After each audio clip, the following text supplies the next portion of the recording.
Okay, Mr. Wagner, no intro music this week. The big topic of discussion, Giannis is still a Buck, but we made a trade, or we started our own franchise. We did. The Flippin' Sticks and Throwin' Lead podcast. I really like that. Yeah. I know, and we I do talked too. about it for so long, and I really like it. I really think it's kind of if you really think about it, you gotta like dig deep into what it is. And Yeah. what are we doing? Flipping sticks. We throw arrows. The biggest thing is we here when we hunt, we shoot. We're not afraid to shoot. We're not. You can always buy more bullets and buy more arrows. You definitely can, especially when you drive by Fleet Farm all the time. And even though When I it's don't, right in our backyard, it makes Yeah. it pretty easy. So, but yeah. So here we are. It's no intro music, which we're in the process of working on getting some new stuff cut. But this is our show. Eric Tasker, Paul Wagner. For those of you who are just tuning in or just finding us for the very first time, Wags, why don't we just do a little intro or like a quick 60-second elevator pitch of our backgrounds, what brought us here, and maybe not even like how we started doing the show, because we can just touch on that a little bit after our backgrounds. But Okay. Why don't you go first, Paul Wagner? Paul Wagner. Tell me everything I need to know about you. Paul Wagner is a Wisconsin guy. I'm a Wisconsin kid from day one. Obviously, I'm a lot older than the kid next to me, but I grew up in Germantown. Played sports, and again, that's what really got me here with playing baseball. So I played baseball for so long, got to meet some really great people, some great characters. Yeah. Built some great relationships, basically throughout the country. And just make sure that we're. And it's hard doing it this way because we always want to look side to side. So I just don't want you to. Yeah. Well, we can do whatever we want with that. We've got these mic booms to. But my eyes aren't good, so it looks like it's in my face. And I'm like, what the hell? But no, I grew up in Wisconsin. I've lived here my whole life, and we've talked about this in the past. I've been everywhere. I've been all across even the United States, and I've always landed here. And because we talked so much about the 4 seasons and the opportunities to do, outdoor activities. I love it. I love the fact that we can do things in all 4 seasons, and you can have a good time. And Wisconsin is just a great place to be. I may be a little biased, but I'm still going to stick with my guns, and that's why I'm still here. So yeah, I played baseball for a while, retired in about 2003. Injuries kind of knocked me out, plus lack of success. Yeah. To make it a simpler piece. If I would have been really good, I probably would have played a little longer. But when you take a little bit of failure with injuries, it was time to go. And very fortunate to run into some people around here in the Milwaukee area. Being the only person ever born in Milwaukee, play for the Milwaukee Brewers, was something that was the organization has pretty much helped.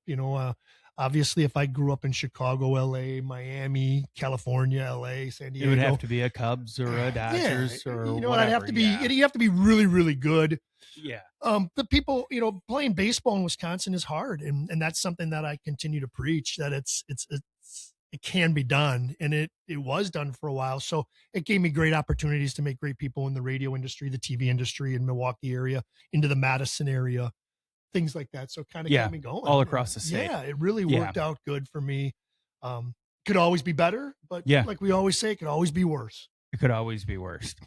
So I'm Eric Tasker. I am apparently the young guy. I'm going to be 40 this year, Wags, which feels like it's all downhill from here, but I don't know. I mean, you seem to be doing all right. So I'm going to be 40 this year. I'm the younger guy. So I guess this would make it, I started hunting a lot later. Like I didn't do it in my youth, and I had enough pressure from my college buddies at Eau Claire that everybody was hunting. And so I always felt a little left out, but my dad, my uncles, everybody older than me in my family had always hunted. Like we just had celebrated like 50 years of my dad, my uncles hunting together, doing their deer camp. So I was always kind of exposed to it a little bit, and it was always exciting for my dad to go up north for gun season and, not hear from him for a week. And when he pulls in the Right, driveway, right, does he have a right, deer on the back or not? right. And so I got my hunter safety at 21 or 22. So I guess this is like 18 years now that I've been hunting. Um, I'm so glad that I did it. When I did it, it just kind of, I was a little bit later and I felt really awkward after I was 18, 19, 20, 21 years old to say, oh, I have to go do my hunter safety. And I'm in there with all these kids that are half my age, Yeah, especially now yeah, because, and that was 18 years ago or whatever. But, back then, I mean, you really actually waited until you were 12. Now with all the youth hunts and everything, it's like 6-year-olds are out hunting. right, And right. so very different culture than what it was before. But yeah, and so I'm a big bow hunter.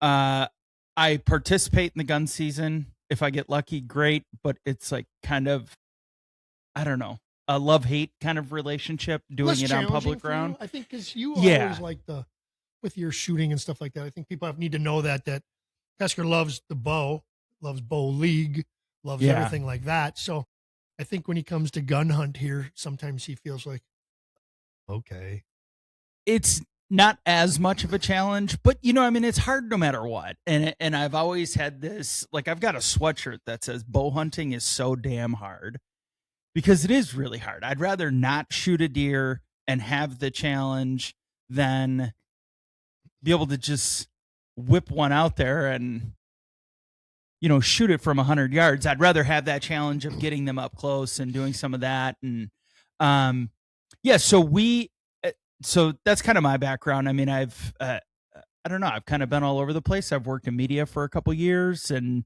we met through the media background. right. So this started off as a radio show on our sports show in Milwaukee or our sports station in Milwaukee. And when that got changed, we decided, what are we going to do? Are we going to leave our 200 episodes in the dust and move on? Or do we like each other enough that we can make this work and do a show together and we'll figure it out? So that's what we ended up doing. And here we are, 212 episodes in, and we're rebranding. We're making it truly our own. So we've had a handful of, I guess, interchangeable personalities that have been a part of the show over these 5 years that we've been doing this. And we truly think that this is our best version of it. And we thought, well, all of a sudden we get an invite to go to ATA in 9 hours together in the truck. And we're like, what do you think of this? Should we do this? Right. If we were to do it, now is the time. So we've completely broken free. We've made the leap of faith. After a couple hours of transferring everything, we've got our feed updated. We can do video podcasts. Our guest interactions will be a lot easier now. And I just think intentionally, the video portion of it is really nice because we're able to, repurpose some of those, get the branding out there for what we're doing. And then, it just helps get some exposure to some partners and to be able to get out there and meet some more people, because that's what this has always been about, is hunting, fishing, pursuing game of any kind, and then meeting people and building those relationships. And how many countless relationships we've made over the course of the last couple of years. And as you listen, if you haven't in the past, you'll realize we talk about kind of crunching down in 60 seconds on who we are. You'll learn really quick on who we are, what we are, and how kind of laid back this whole thing is. It really means a lot to us, and it means a lot to everybody that listens and helps and ends up part of it, because there's so many people that are a part of it, whether it be large or small. They still are our help. It's really nice. Yeah. And we're not the guys that are going to come on here and say, we're shooting 200-inch deer or we have the right strategy for any of that. But what we can do is talk about the reality of our hunting seasons, that are a lot of close calls, a lot of missed opportunities, and a lot of botched things that just somehow don't always go our way. But when they do, it's really exciting, and we're here to celebrate those little moments or the big moments of, being able to harvest. And kind of recapping some of the adventures that we've been able to have together, over these last couple years, and just be able to talk about that stuff. I think that's a good point you make. We're not, I think 98% of the people that hunt don't shoot 200-inch deer. Right. So the mistakes or the adventures that we have and that we talk about all the time, whether it's deer hunting, whether it's turkey fishing, whatever it may be, snowmobiling, snowboarding, whatever we talk about at that day, we're not the experts. We're not going to the Olympics. We're not shooting 200-inch deer all the time. We're the basic hunter that goes through the things where I get into my stand. I forgot to check my straps in the spring. Now it's fall and it's making noise, or I forgot to take the bees out of I forgot to open up the rednecks and the bees come in. The topics that we have, are, I believe, more to the heart of each individual in Wisconsin, not the guy that can turn the TV on and watch some guy shoot a 200-inch deer, because they don't have that. We don't have that opportunity all the time. No one's. Yeah. We don't live in Buffalo County or Trempealeau or down in Iowa. Well, you just have to scout harder. That's all you have to do to find those deer. Yeah. But if they're not, maybe they're tucked in a different corner of your property that you haven't looked at in a while. Yeah. And that's really just kind of in a nutshell everything that we're about. And, we're happy to have you here. We've got a few different variations of ways that you can find the show. So, of course, the Flippin' Sticks and Throwin Lad podcast can be found anywhere that you listen to podcasts, whether that's Apple, Spotify, Amazon Music. And then also we are kind of backlogging all of our shows up to the YouTube channel as well, which if you search for the Flippin' Sticks and Throwin Lad podcast, you should be able to find it that way. Otherwise, it's all kind of under like my YouTube channel that I had established, Back 40 Media. It was just the easiest way for us to be able to do that. Hopefully it works. Yeah. I was getting an email like every couple of hours, because apparently YouTube has a cap on how many shows you can upload a day. So you can only upload 10 shows a day. Well, when you have 210 shows, that's 21 days that it will take for this to get caught up. So what I have noticed is that some of those shows are kind of like they're just uploading in whatever order they're uploading. They're not necessarily uploading 1 to 210. The main point here is just that the shows are out there. So I wanted to make sure that we had that before we actually launched this. Right. And then that way it just gives us the opportunity to have all of that behind us. We're moving forward. We've turned the page. We're here. Yeah. It's great to be here. It honestly, it felt like something ever since our original co-host started the show, that was something that I wanted to change. And it was just something that felt like it wasn't our thing. It wasn't our imaging. It wasn't our graphics. It wasn't our brand. And then here after, a couple years of doing this, with us two being the fixtures in the show, we kind of just walked into it one day. Right. You know what? The opportunity we were given and I hate to say anything bad, we were given the platform by the sports talk stage, by 97.3 The Game, and by Tim has done a lot for us. Yeah. But then when somebody takes over, it wasn't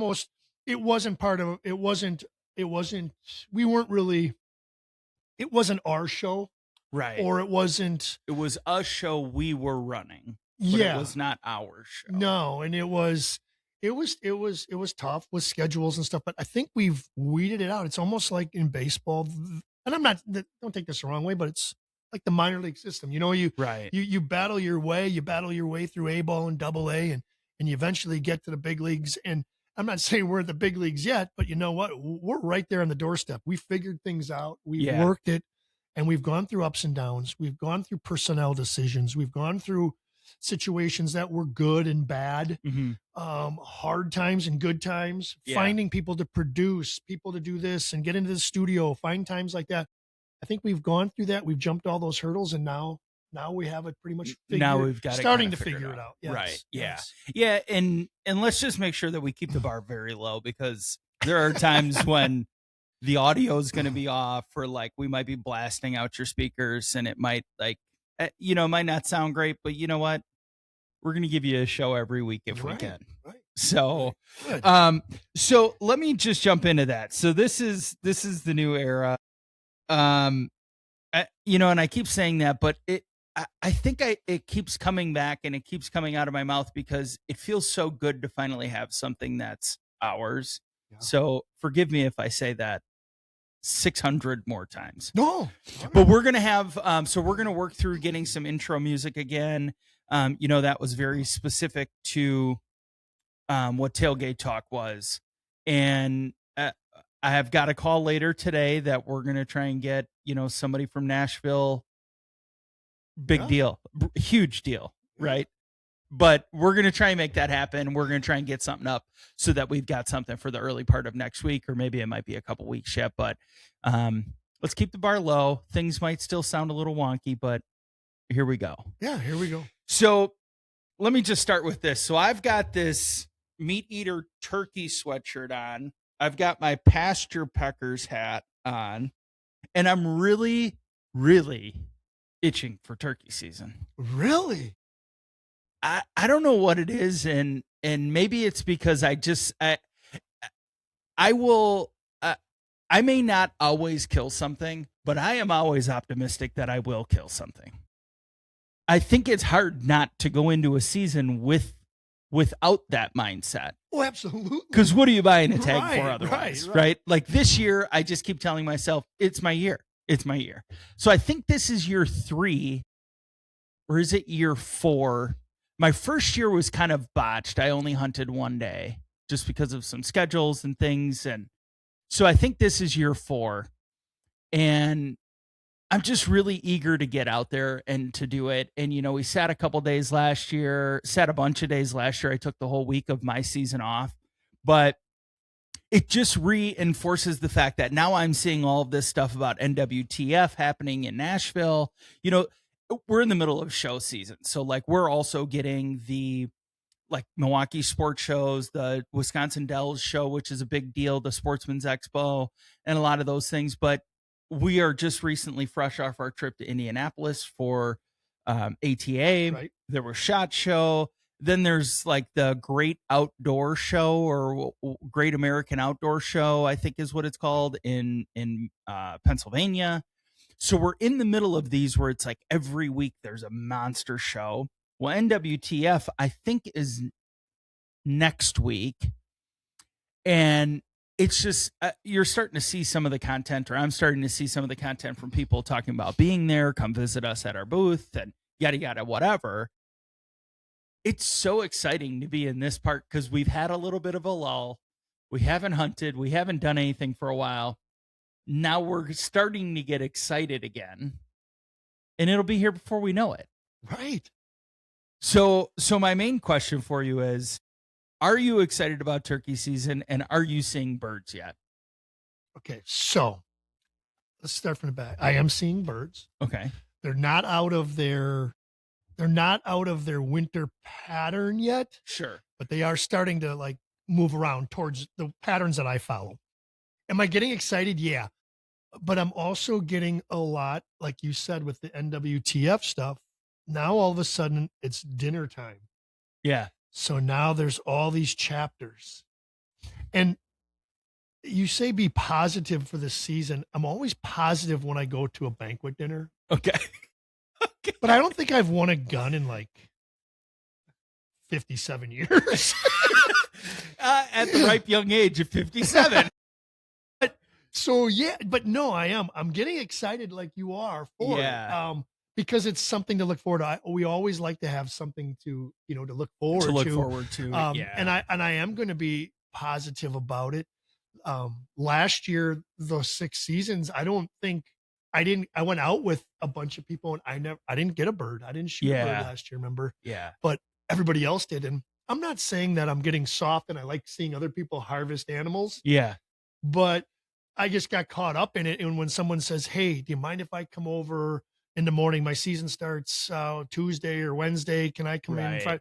Well, yeah, you can have the weekend. And then I look forward to someone pulling up in the driveway at 5:00 in the morning or 4:30 in the morning and getting out there and sitting out there or listening for a shot. So Sure. I'm excited for obviously my successes on it, but I love it when like you need a bird. Like I need a bird. You Yeah, need I a think bird. that was the main revelation from base camp is that I don't have enough hanging on the wall. No. Like you have nice, that's that whole wall when I came, before everybody came. Right. I was like, I think we need to shoot. We got to get some more animals, turkey. I don't fan turkeys or shoulder mounts or something. We got to do something. I think it's like nice. We've got a really nice walleye, and we've got one nice buck hanging, but that's it. And you're in the basement, the bar area, it's beautiful. The pool everything is great. Just needs a little. Just needs more cabin feel, and by cabin feel, shoulder mounts. Yep. Yeah. Perfectly put.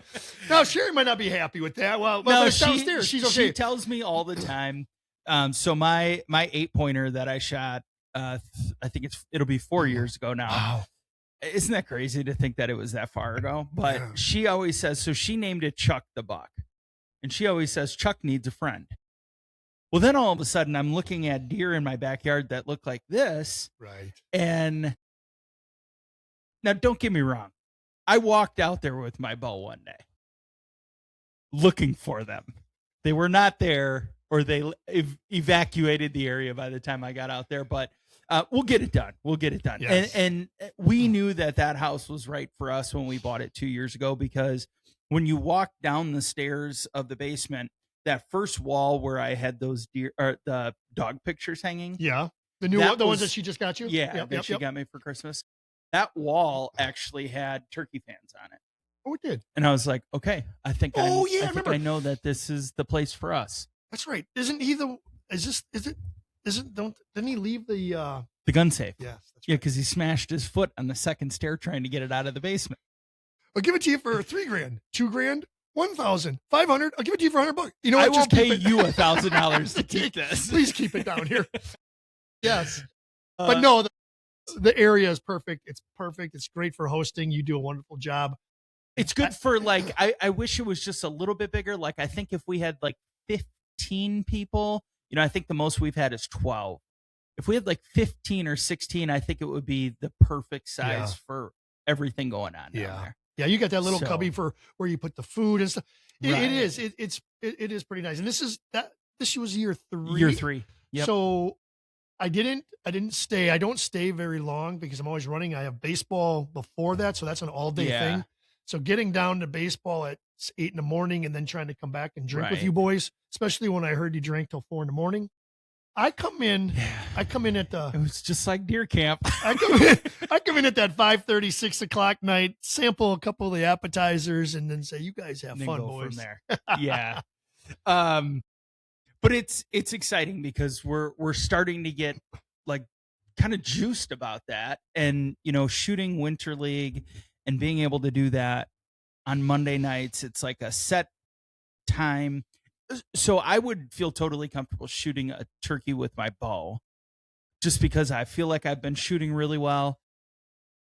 But at the same time, I'm bringing the shotgun because I just want to get this freaking thing down. So that I kind of walk down this path, but I got to probably shoot turkey loads out of my gun at a target. So maybe one of these days we'll have to just plan on, I'll buy some targets. We'll put it on a tree or wherever the hell we put it, and just at least kind of, because I need to know, just jumping right into it. When I won that shotgun, I took it 2 days later to go Mississippi waterfowl hunting. Where'd you win that gun? Through you actually, because I had an extra $100 in my Venmo. Again, I didn't win anything. No.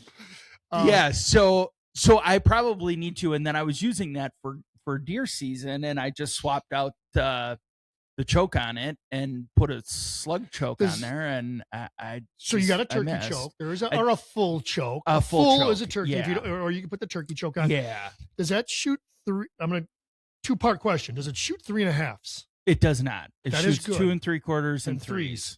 Good, because a 3.5-inch turkey load you do not need.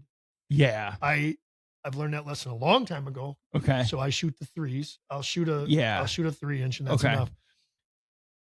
My cheeks, my jaws, you don't realize it in the moment, and you're shooting, you get it up, and I got it. I'm like, boom! I'm like, yeah, oh yeah, I got him, and then I come in, and, oh, Yeah. that 3.5-inch has a kick. It's got a kick. And there's nobody here that, unless you shoot it, like you just said, you haven't. If you're shooting 3.5s and you've never shot it, Mm-hmm. and you're just, I'm just gonna go 3.5s this time because I'm gonna use them. It's gonna knock the hell out of you. It's gonna knock the hell. Yeah, out I don't of you. need that. No, I just want so the we can bird set to it up die. right here. Yeah, we can set it up right here. So what is your safety range? Is it like inside 50 yards? Is that kind of what it is? I mean, which the birds really, for the food plots and where you've got this set up, the birds really just need to be like 20 feet inside of the outer perimeter for a shooting zone, for the most part. Yeah. And that's what they're too smart about, is they like to stay right on the edge unless they're committing to something. So I think this year I'm going to try and do a better job of having decoys set up and just really like trying to think about that.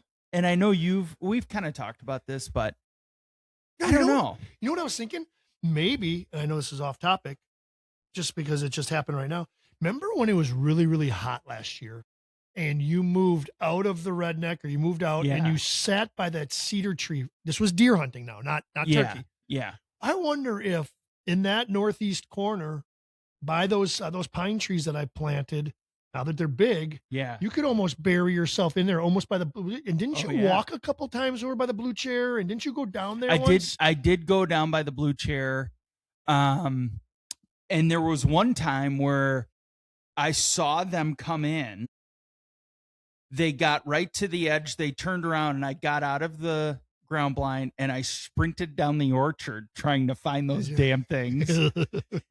And no luck. But they came in, they thought about it. And that's when the next day I said, okay, I'm going to just start at the blue chair. Yeah. But what I think I'm going to do this year is like, if you ever see those people do like turkey hunts on YouTube, they're calling. And like one thing that I learned from my buddy Anthony Heller, Deervane, who is such a killer. I mean, the guy just is very, very good about scouting and a lot of that stuff. Doing an owl call to help with locating birds, I think is maybe I just need to work on that right now, making the owl sound. But, birds that's the fun part of turkey hunting, is birds are effective communicators. Right. So they want to be finding their other birds nearby them, but they will react to that. So just hearing that, because when it's dark or the sun starts coming up, you can only do so much to try and locate them up in the trees, especially when it's a heavy wooded area.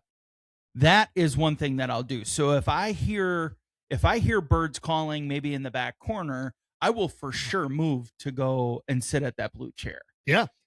Because there's birds around. Yeah. I mean, I've seen 20 birds at once in the food plot. It just happened to not be turkey season. And you're right. And that owl, if that owl stays in there, there is a local, and I don't know how territorial owls are. Sure.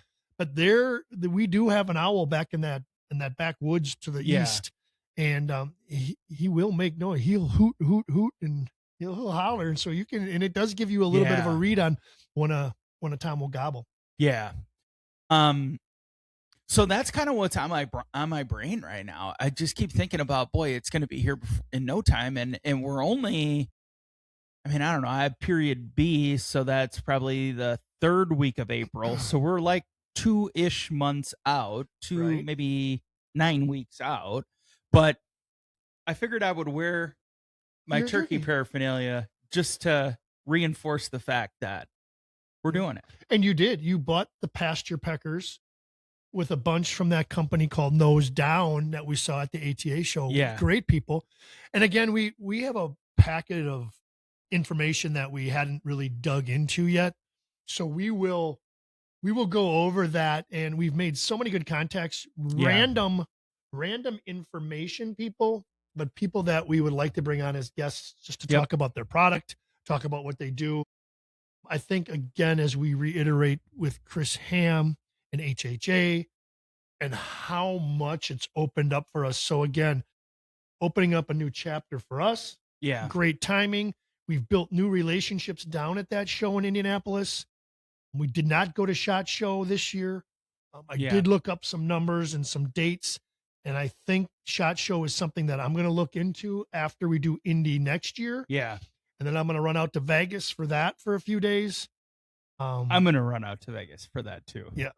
So I better start saving right now because the casinos around here, they're not very nice to me. But yeah, just avoid the local casinos and just bank all that money so that when you go to Vegas, you're like, well, I didn't gamble at all in 2026, so I've got $9,000 to blow in Vegas. But it's hard. It's hard to walk into the sports book and hear a machine or a table game or somebody cheering loudly at the craps table and say, "Oh, okay, I'm just gonna save my money and I'm gonna just walk through. I'm gonna have maybe I'll have a beer." And yes, and well, now one beer leads to 12, and then you're at the craps table. And now I've realized. So, that's right. So we're in February. So remember when we had this conversation about dry January? Okay, we're gonna go February, dry March. Okay, because now that Yingling has been here, and I'm not a big Yingling fan. I mean, I wasn't one of those guys that died, like you had said, you know, bringing it back. Now they have that, and so yeah, I couldn't just go sit and have a Yingling. I had to go lose money and drown your sorrows. Yeah. So okay, but Vegas is good. It's January, I believe it's January 21st to the 23rd, 2027. You can check me on those dates, but that's SHOT Show in Vegas, and we will be out there. And hopefully, but again, going to another thing, to get into the event, there's two pieces that are very, very important. You have to be in the field or in the industry. You have to have some type of, I think we're going to have to reach out to our gentleman, Chris Ham, and see our contacts. We'll work our contacts. Yeah, because I didn't realize that it wasn't, it's more of a sort of what the ATA used to be before this year, a vendor, distributor, et cetera, et cetera. So we may have to jump into that, but if we can make it work, we're definitely going to be out in Vegas. Yeah, which would be a blast, because I think even if it's cold in Vegas at night, like really cold at night, it's got to be warmer than negative 15 degrees. Yep. So it'll be a nice break that way. And we got really lucky in Indy because even though we walked, we were like, hey, this isn't a bad walk. We were at that house. We were right across from Lucas Oil. Yeah. And it wasn't a bad walk, but we were beginning of January, and next January, there could be like 3 feet of snow. Disaster. And it could be a terrible walk. So, anybody besides Wisconsin and Minnesota, they have no idea what to do when it comes to snow. Right. So, which is really the kind of tradition with that ATA show, is that there's usually snow or there's usually an ice storm, and they don't know what to do with themselves in Indy. So people are stuck there for a couple extra days, and I don't know, but we got lucky. We'll take it, and we'll go from there. Absolutely. Absolutely. All right, let me, I've been shooting Winter League, and our team is pretty good this year. Okay. We have had a handful of arrows that have been busted up because of tight groups. Really? And consistent shooting. It's hard when there's 4 arrows that are going into a chipmunk, that the 10 ring is so small. So you start to, start busting knocks or shooting from a different angle and, blowing the wall of the carbon out on the arrow. So our buddy Nick Lenzendorf, who was with Faraday Outdoors, he was so gracious and gave me so many arrows. One set is the Maxima Red Carbon Express arrow. It's like a custom colorway. I cannot get those arrows to tune. Oh, really? I just have a big problem with them, and it's fine because I had like a dozen other arrows that I was using all season. And my biggest gripe was that they switched from the Maxima XRZs, which was my absolute favorite arrow. They called it something different. They changed it. It's fine. I'm using those. But now I've busted a couple arrows. So I'm getting down, and I need 4. Oh. So everybody makes fun of me because I have this hodgepodge of like 2 of this kind, 1 of this kind, and 1 of this kind to make 4 arrows. So he gave me another set, and he had given me another set back before the hunting season, and I had never cut the arrows. They were like an intro brand, whatever. But I had a conversation with myself, and I thought, okay, if we no longer have like a direct in with Carbon Express, and I'm going to need something, they've changed their arrows a couple times now, and they brought out a few different lines. That bothers me specifically for the fact that I am so brand loyal. Yeah. I like what I like, and I like to have it not be a question in my mind. So when they redo it, is it a weight distribution? What are they like? I think some of the grains per inch are different, and just the looks of it are different. And the high end arrows have this tri-spine technology, which is like a 3-walled arrow that allows for like better straightening on release of the string. Okay, so it helps with accuracy. Okay. I mean, yes. I mean, which is probably every company's main goal. Probably. How are we going to try to make it better? We are going to try to make it release, fly straighter, right, and more accurate. And I just want something that I know is going to be there for a while. And if I have to, damn it, I'll buy 2 dozen arrows if that's what I need, so that I don't have to worry about it. Because aside from interchanging my string or whatever else, I mean, I'm not making any changes to my setup. So I went down this rabbit hole, and I'm thinking, okay, what other arrows are out there? There's Easton arrows, there's Victory Archery products, the VAP product line. Yeah. There are new Carbon Express arrows, and there's Gold Tips. There's all of these different arrows. And for about 3 hours, I was looking, what is going to be the right setup? What would actually like kind of be the differences? How much retuning is it going to take? And I thought, the hell with it. I'm going to just get those cheaper arrows cut. I'm going to see how those work. They're the same kind of spine as what the other ones are, 350 spine. I'm like, you know what? I'm going to just get through the season. I'm not going to make any drastic changes. But just that alone, that 3 hours of me spinning and researching and doing some of that stuff, it kind of drove me crazy because it's exactly what I don't like to do. Right. And it got me thinking, Eric, who is the most brand loyal person that I know out of like anybody, like I am not the person that is like, I absolutely you can say will it. You not can say make it. a You can change. say it. I'm not like you. Like, cause that's not where I was going. Because okay. I thought that's where you were trying to get into. So being polite. It's like, if it's free, it's for me. That's just the way I make it. Totally fair. Well, I started thinking through it, and I'm like, man, I really don't want to do that. And it would really be really nice to have a partnership with an archery company or an arrow company that, I knew was going to have my back with whatever route I went. Of course, that's what everybody says, but I have loved Carbon Express since I started shooting a bow. And the biggest battle that I had in my mind was, how do I leave this company that has killed every deer with a bow that I've ever shot? Right. And that would have been a hard, I don't know. And maybe I overthink it, but I just really like to have brands that I like HHA is a perfect example. Matthews is a perfect example. I really like my True Ball releases. I've tried other ones. They don't work for me. Right. I don't like that. Right. So I kind of a long story to get to the point or to the question, but is there something that you have in your arsenal that you're like, this is the brand that I use, or what gets you to the point where you're like, it doesn't matter, this is the brand that I use for whatever it is? Maybe it's Vortex. I will only use Vortex binos, or I'll only use whatever, Matthews bows. Is there something like that? It doesn't have to be specific to archery. Maybe it was like something with baseball gloves or something like that. But it just got me thinking, like, how do we get to that point? And is there like a psychological component of it that we fall for the marketing, we're hooked, we use it, we love it, and all of a sudden we cannot change? Or do you have anything like that in your arsenal that you're just like, there's no way I would use anything else? I really don't. And I think the way a human, like the way we think, is you try to get better. You want to get better. You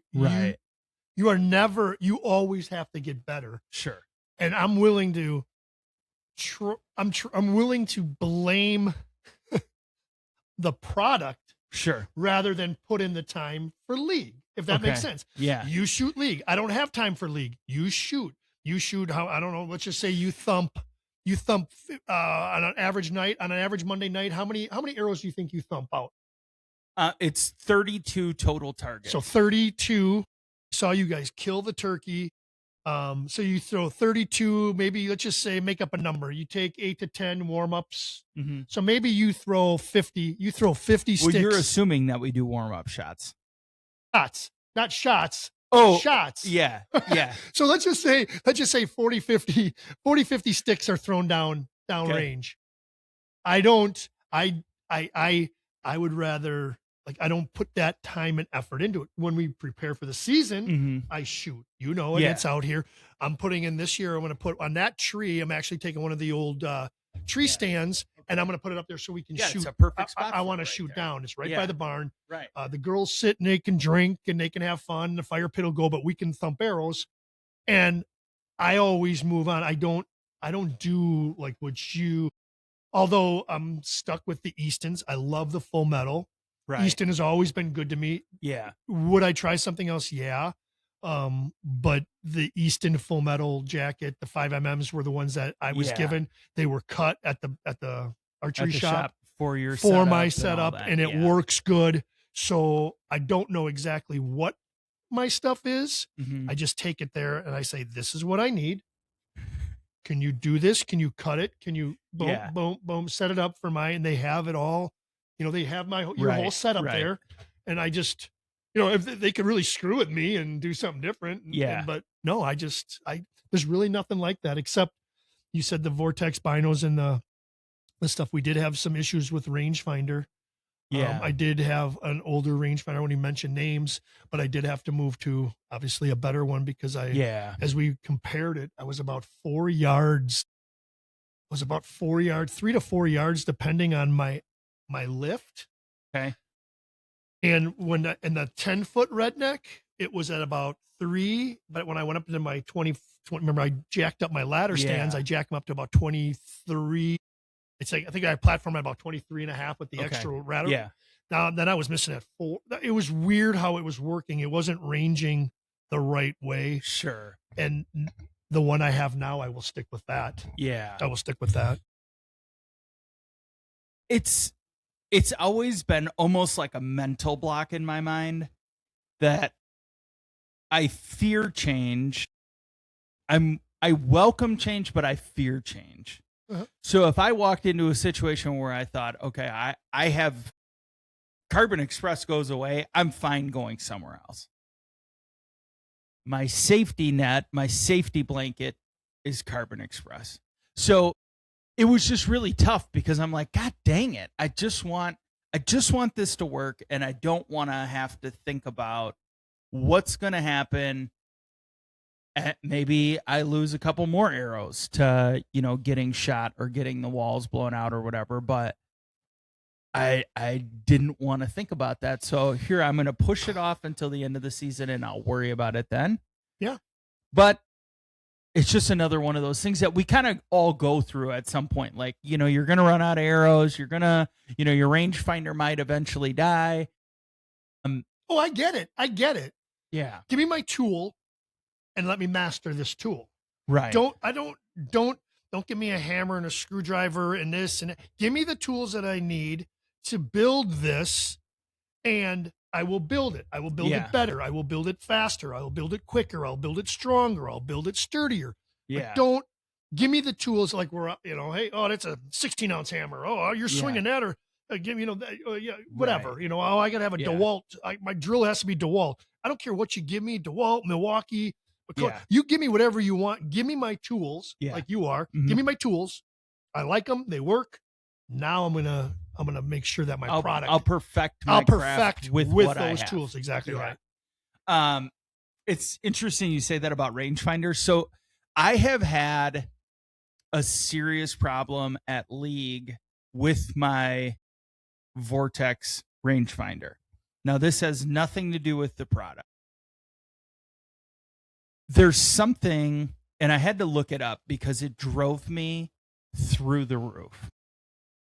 If you are inside, it was always an indoor issue. If you are inside and say, like, what Buck Rub's indoor range looks like, all that dust and everything that gets kicked up, my rangefinder, it pretty much tells me everything is 14.5 or 15.5 yards, no matter where I'm shooting in the range. Really? I looked it up. It's not a vortex thing. It's a physics thing that the light and the particles of dust from people walking through there limit the rangefinder's ability to appropriately range because it hits the first thing and that's what it's bouncing off of. So whether it's dust or whatever, and it bothers me because I don't like to have to ask people, hey, what's the yardage on the mule deer? Hey, what's the yardage on the bear? Hey, what's the... Also, I don't have a long memory, so I forget mostly, and then I shoot at the wrong... I just told you. It's 32 yards. It's 28 yards. I just told you. Hit the 10. So we did find that out. I looked it up, and then all of a sudden mine wasn't working, and another one of the guys was not working. And we're now down to only one that is like fighting through the clutter of actually being able to. And then you bring it outside. Like if you bring it right here, you'd get a true read right now. You'd get a true read. I swapped out the battery, and because when it started happening last year, I thought, okay, the battery's probably dying. Like maybe the battery light isn't on, but I'm going to swap out the battery. So I swapped out the battery and I'm shooting it in the yard and I'm like, okay, well, I can use the scan function and I can see that it's about what it is, 120 yards, 80 yards, 50 yards, whatever. So I'm thinking, okay, I'm going to go to League. It's going to work. I go in, I walk in 14.5. I'm like, oh, it's a physics limitation, which is way beyond my comprehension. But if Elon Musk could just make a rangefinder that works with all of the dust particles, that'd be great. I'd buy it tomorrow. Or we could talk to Raven and Kaz and say, why don't you, install some dust collectors, would you? You know what? Here's my quick, total different topic. So I know you're young. Did you ever go to a bar or restaurant where you could smoke? Yes. Oh, you did? Yeah. Yeah, that was my college era. It changed while I was in college. Okay. So you actually could go to an establishment and people would be smoking. And, Oh, really? Okay. It surprised me. I didn't think you did. But when I'm going to be 40 this year, remember? I don't remember how long ago that was. But when they did that, remember they had those like suckers, like these big vents and these little, these things like to try to clean out that smoke. And they have them still, like they have them down at they have them at the casino because there's a couple smoking lounges where you can gamble. And I like to go in there sometimes, and it's weird. I'll come down the steps, and I walk in the smoking lounge just to get a reminiscence. Like you can close your eyes, and you can be like, 1995 again. 1990. Feels like just back in the day. And then I walk out after a few minutes, and I grab my shoulder. I grab my shoulder, and I'm like, oh, yeah, I don't miss that smell at all in my clothes. Okay, so it was actually July 5th, 2010. Really? Yeah, so 15 years. That's this is it. Going to be our 16-year anniversary of that. So, and I graduated college in 2010. Okay. So it was right in the middle of that, right? I thought it was a little bit earlier. I would have said like 2005. I thought like 20 years we haven't had it. Yeah. But yeah, maybe. Yeah. Okay. Well, that's it. Okay. Well, I was going to just like go down the path. So Kaz needs to get a sucker to get all the particles He needs to get, a ventilation system in there. Maybe that's what it is.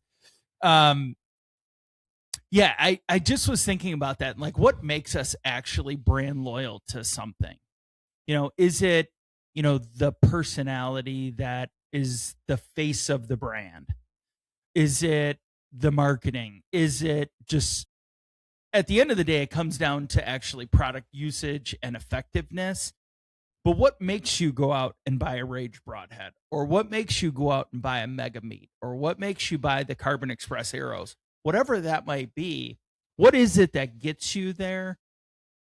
And for me, it was, I was always a fan of Lee and Tiffany. So, and they shot Carbon Express, they shot Matthews, and then, Kip Campbell is another like internet celebrity hunter.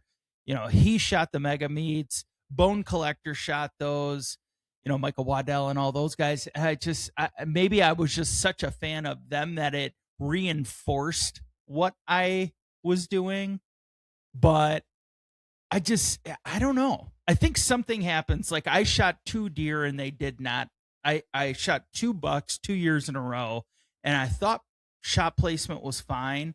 But when I was using the fixed heads, I just thought maybe it's because I'm not getting enough of a wound channel. Mm-hmm. And that's what steered me to shoot the Mega Meats.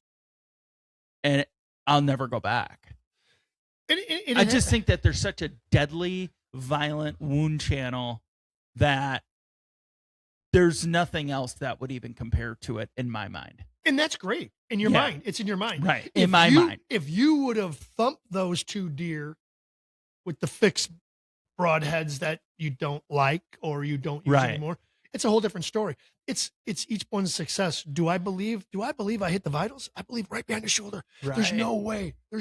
It has to be a double lung. That had to be a hard shot. How did I miss? And then you, as me, I looked at it as, it wasn't my fault. Yeah. Something happened.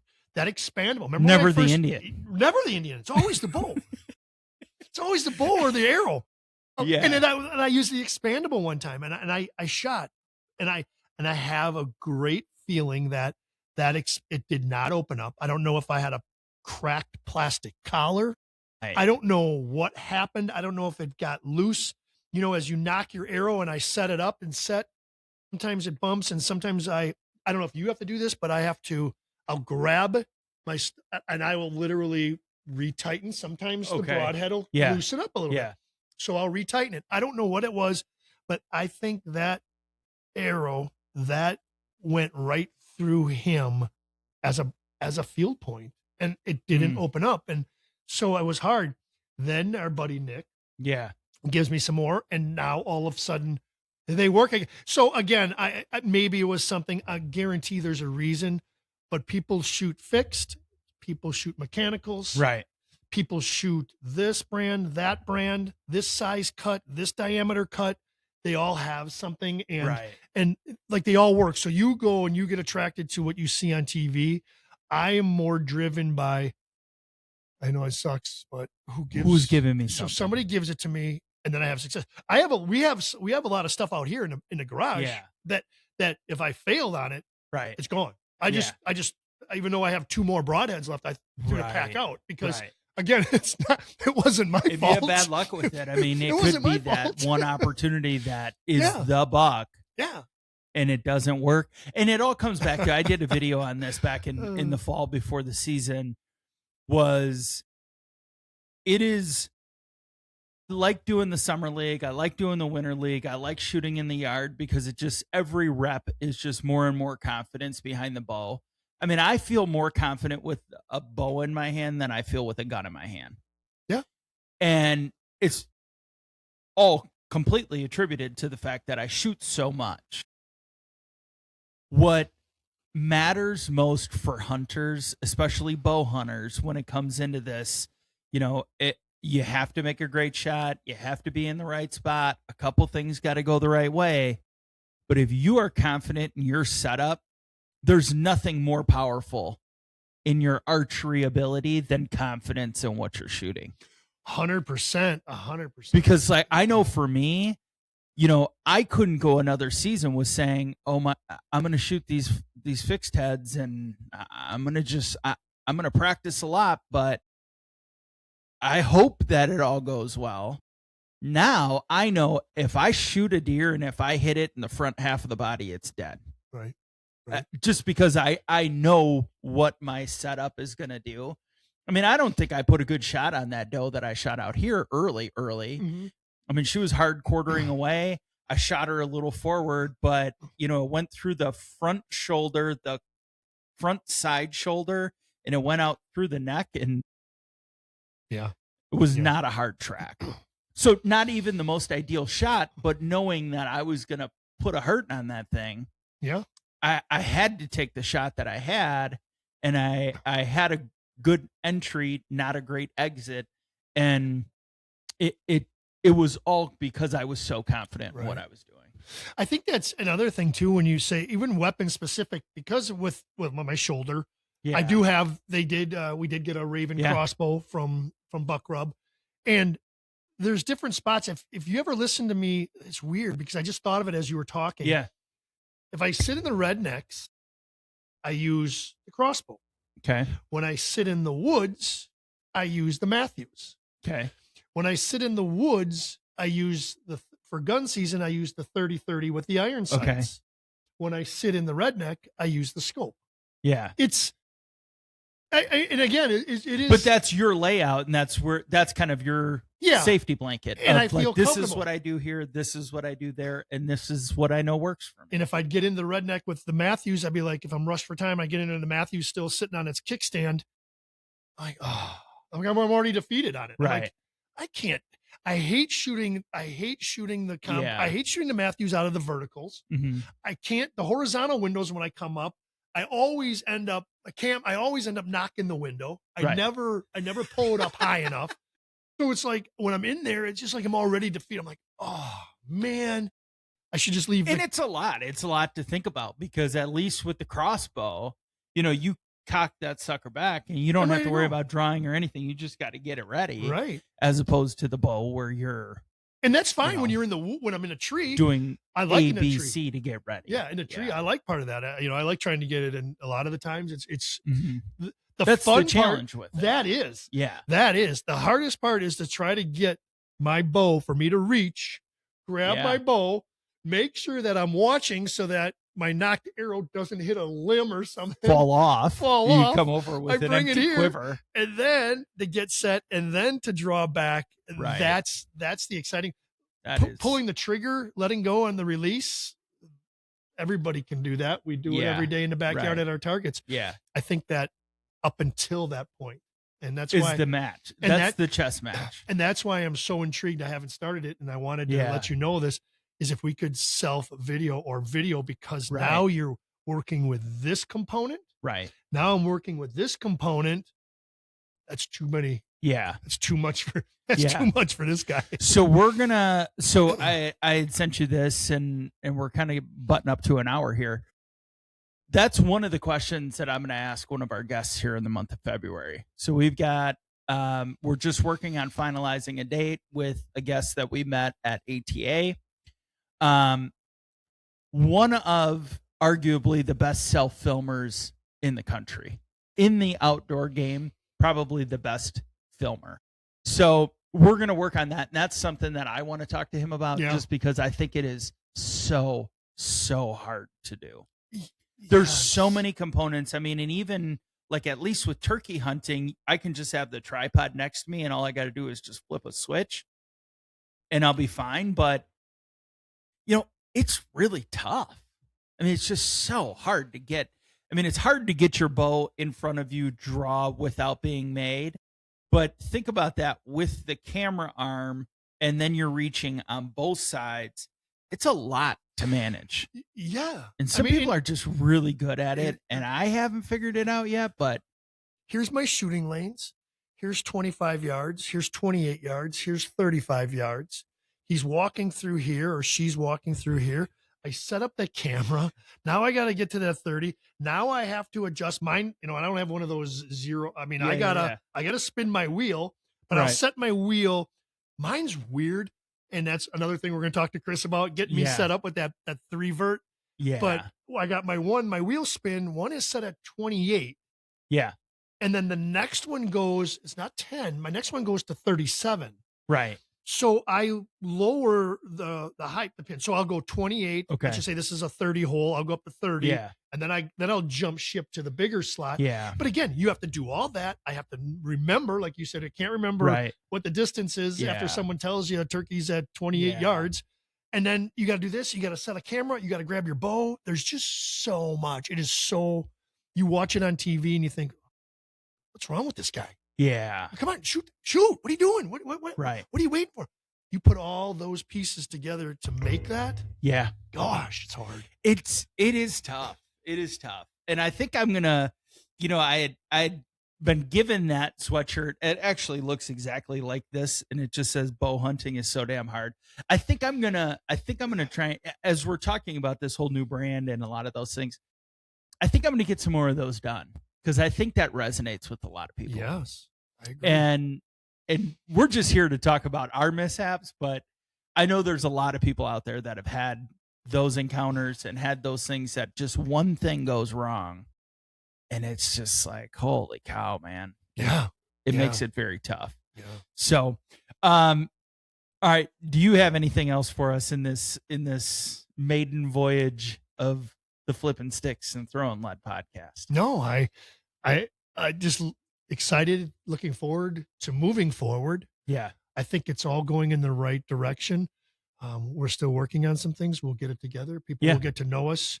Obviously, we've looked and we've had a lot of different views and unique people that don't know who we are. And I'm glad you mentioned that early on. You'll get to know us. If there's questions, we'll figure it out. You will go over your socials with Wisco Bow Hunting and Back Media. But you get to know us more, and as we are expanding, there are a lot of people that have no idea. And that was kind of caught me off guard when you asked me to tell about myself. I didn't think about it. Yeah. And it's something that maybe, we continue to maybe put little pieces in every show for a while, because the new viewers are new. Right. So as you said, we have a couple social pages that we operate, whether that's our personal ones or kind of just a media one. So mine is at Wisco Bow Hunting, and then also at Back 40 Stories. So Back 40 Stories. And what we're going to kind of do with that is I will pretty much generate everything from the Wisco Bow Hunting page, just because that's the biggest platform that I have. And we're going to collab. We're going to bring you right into 2026. Like you never had any idea that any of this stuff wasn't possible. Right. So I'm going to make it super easy for you. I'll post the videos. I'll send you the collab requests, and then you either accept them or you have the girls accept them. And we'll just start churning content out from shows and just clipping some highlights together from the show, because really that's the way that we're going to be able to reach some new audiences and be able to grow. And then mine, Wisco Bow Hunting, anywhere you can find me, TikTok, Facebook, Instagram, PWags_1967 for Paul Wagner. Yeah. Well, I didn't want to not plug yours, but, no, but it's just your page to do whatever you want with. You're not the social media creator. Correct. I don't think anybody has ever predicted that for your future. So that's okay. We're going to make it as easy as possible so that you guys can, your people who follow you can get exposed to what it is that we're doing. My people can get exposed to what we're doing, and hopefully we can reach some new ears. I do use Facebook. You do use Facebook. Somebody must have, again, I don't know. You shared the post last night, the rebrand, and this is it. Then there's other things that I just looked at it, and I don't do Facebook. Can they get hacked? People make comments I don't know. There was a comment made. Some guy responded I don't even know what you did. I must have commented on a post. I don't know if it was something that was taken off. Interesting. And I'm like, but anyway, I do use the Facebook. I did. Yeah. I know how to hit those buttons. Okay. And I did learn the Instagram. Share the arrows to my story. The repost or what is that? Yeah, It's spinner. Yeah. So I'm learning. We're learning. We'll get very you there. slow pace. We'll get you there. We'll get you there. Okay, now you can like, you can subscribe, you can leave reviews, you can generate content, or you can generate some comments if there's Okay. something that you'd like to talk to us about. Um, you know, one of these days we're going to actually do this show on scene at Charisma Customs, but the owner has had a couple of different things come up that I even sent him something yesterday and said, "Guy, you're not bailing on us again, are you?" He's like, "I'm so sorry. This came up and I got to take care of it." And I'm like, "Okay, well, we'll still talk about you, but we need to get Wags in there so he can see what you guys are all about so that he can talk about it as well." But Charisma Customs, we were talking about turkey season. Boating season is right after turkey season.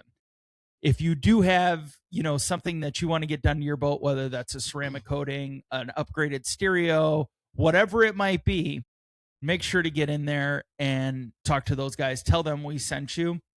Charisma Customs is in Delafield, southeastern Wisconsin, Lake Country kind of area.